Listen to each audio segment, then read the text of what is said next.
Les contes, pourquoi les contes, pourrait-on dire, hein? Est-ce qu'ils ont encore un intérêt actuellement à notre époque moderne? Oui, bien sûr, d'abord parce que vous avez pu constater l'intérêt des récits comme Harry Potter, qui sont une sorte de grands contes modernes, ou bien Le Seigneur des Anneaux, ou bien d'autres. Hein. C'est-à-dire que nous avons besoin des histoires, des récits, des aventures pour nous représenter à nous-mêmes ce qu'il en est de notre vie et des problèmes que notre vie peut causer. Alors on a un petit peu l'habitude de penser que les contes c'est pour les enfants. Et finalement, c'est pas tout à fait exact parce que vous pourrez remarquer que dans les contes traditionnels, vous avez plutôt affaire à des jeunes adolescents à un moment où ils quittent la famille et où ils rentrent dans une série d'aventures qui vont plutôt les conduire vers la découverte d'un partenaire amoureux. Et donc, on est à une époque qui n'est pas tellement quelque chose de la vie de l'enfant. Et cependant, les enfants sont extrêmement friands des contes. Pourquoi et comment? Qu'est-ce qu'ils y trouvent? Les adolescents, peut-être, sont un peu moins friands des contes que nous connaissons mieux, comme les contes de Perrault ou certains contes de Grimm. Mais nous avons pu voir le succès, je disais tout à l'heure, de récits comme Harry Potter ou des récits comme Le Seigneur des Anneaux, qui, pour les adolescents de notre époque, sont plus, je dirais, ils peuvent mieux se retrouver dans les héros de ces récits-là. Et puis, les adultes restent très souvent friands et intéressés par les contes et les contes traditionnels, comme on les trouve dans les recensions de Grimm ou des recensions d'auteurs russes comme Afanassiev, ou bien les contes celtes, ou bien certains contes d'Afrique, ou bien les contes du monde américain, sont des contes en général longs, compliqués, pleins de rebondissements, quelquefois étranges et très passionnants. Dans une introduction à un conte initiatique Peul, donc africain, Amadou Mpateba présente l'intérêt des contes pour tous. Alors il le présente en exergue du conte, c'est pour les bambins qui s'ébattent au clair de lune. Mon conte est une histoire fantastique. On peut comprendre qu'en Afrique, les contes sont racontés volontiers le soir, à la fraîche. Pour les fileuses de coton, pendant les longues nuits de la saison froide, mon récit est un passe-temps délectable. Pour les mentons velus et les talons rugueux, entendez les vieillards, c'est une véritable révélation. Je suis à la fois futile, utile et instructeur. Et c'est cette réflexion d'Amadou Mpateba qui rapporte des contes initiatiques de très très très grande valeur, montre que au fond il y a différents niveaux d'écoute et que chacun va l'entendre, le conte, à son niveau d'écoute, au niveau d'écoute qui est le sien.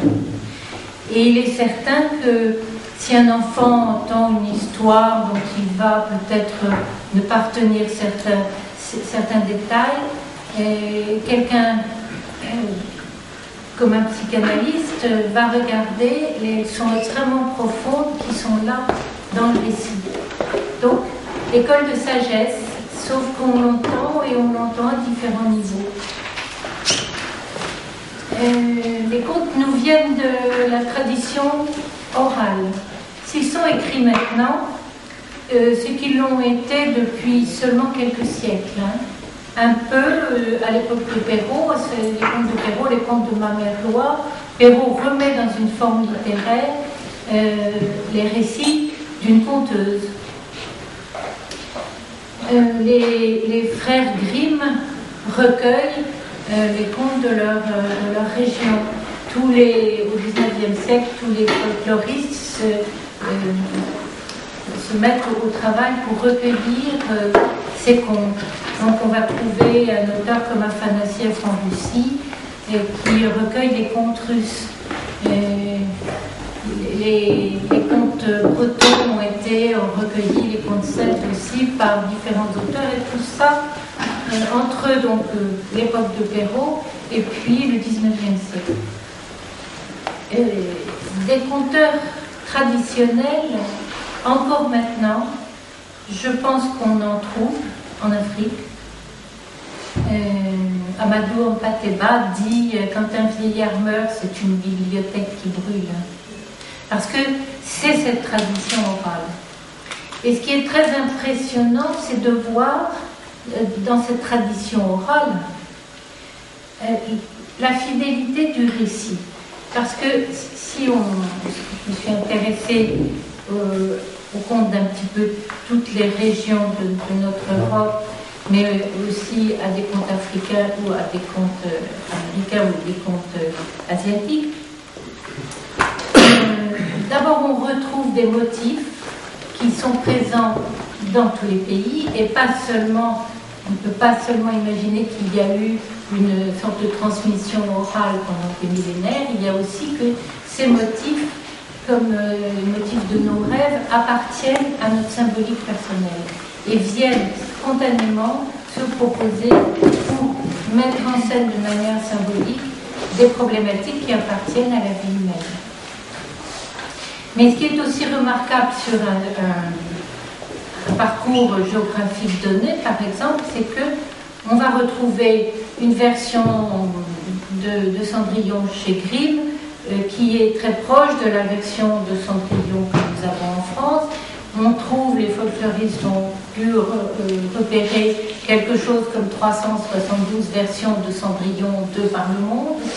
Ce que nous mémorisons alors, et ce que les conteurs mémorisent, c'est tout ce qu'il y a d'évident dans la structure du conte comme représentation de la problématique affective de l'humain. Et ça ne change pas. Alors on dit conte de fées. J'ai mis sur le titre, j'ai mis les contes, point final, parce que le terme conte de fées en français, c'est un tout petit peu édulcorant. Parce qu'il n'y a pas toujours des faits, et les faits ne sont pas toujours non plus les personnages un peu douceâtres qu'on veut bien imaginer sous le terme fait. C'est sans doute que la racine du mot fait a à voir avec la racine latine fata, fatum, le destin. Et donc ce sont en général ces fées à l'origine des déesses du destin, donc des parcs. Et elles sont très souvent bienveillantes, mais elles peuvent être parfaitement redoutables. Parfaitement redoutables, elles apparaissent aussi sous cette sorte de double forme qui est la sorcière ou, entre guillemets, la fée. Alors ça se voit dans certains récits où une très vieille femme et très vilaine femme est près d'un arbre ou près d'un banc et demande à un héros s'il veut bien lui donner de l'eau ou bien lui demande ce qu'il a dans son panier parce qu'il est allé chercher les 3 oranges qui étaient demandées pour guérir la princesse. Et si le jeune homme est fat et orgueilleux, il dit vieille sorcière, j'ai 3 crapauds. Et dans le panier, comme par hasard, ce ne sont plus 3 oranges, mais ce sont 3 crapauds.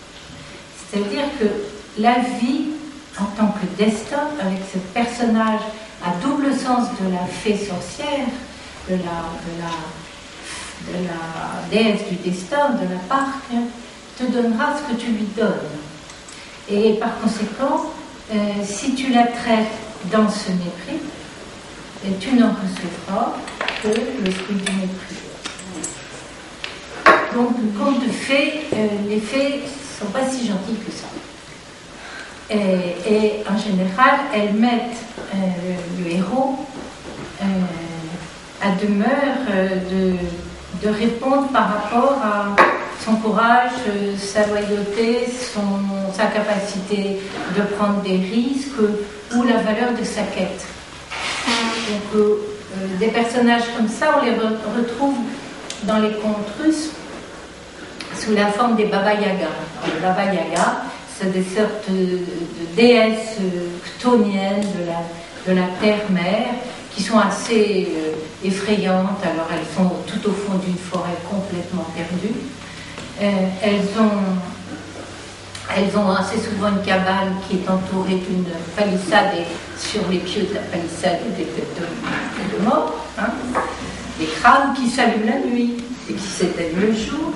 Elles ont des serviteurs, par exemple, un cavalier noir, c'est la nuit, habillé de noir sur un cheval noir, c'est la nuit. Un cavalier blanc, habillé de blanc sur un cheval blanc, c'est le jour. Un cavalier rouge, habillé de rouge, sur un cheval rouge, c'est le soleil.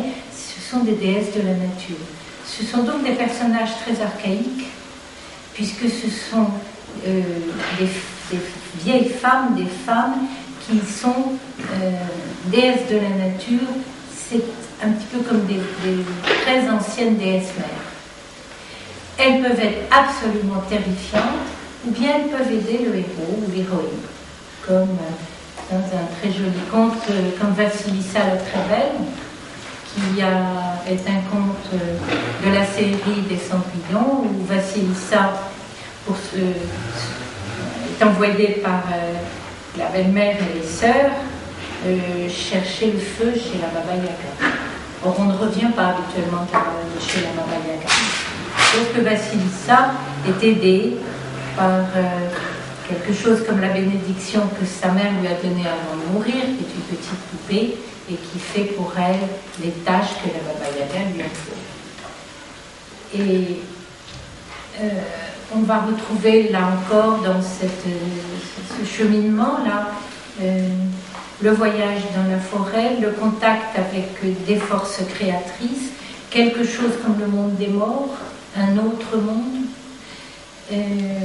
des épreuves extrêmement difficiles à réaliser qu'on ne peut réaliser qu'avec une aide entre guillemets magique, transcendante, la poupée qui est l'aide qui représente l'esprit de la mère de Vassilissa, mais dans d'autres cas ce sont des animaux protecteurs. Et après un retour vers le monde des vivants, après tout ce cheminement d'épreuves qui est tout à fait initiatique, dans lequel ce qu'on rapporte de cet univers de l'autre monde de la création et des dieux, d'une certaine manière, doit être employé d'une façon correcte.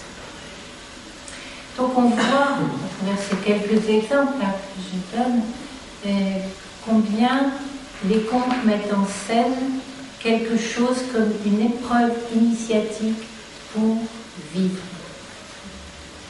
Et que pour vivre, il faut traverser tout ce type d'épreuves.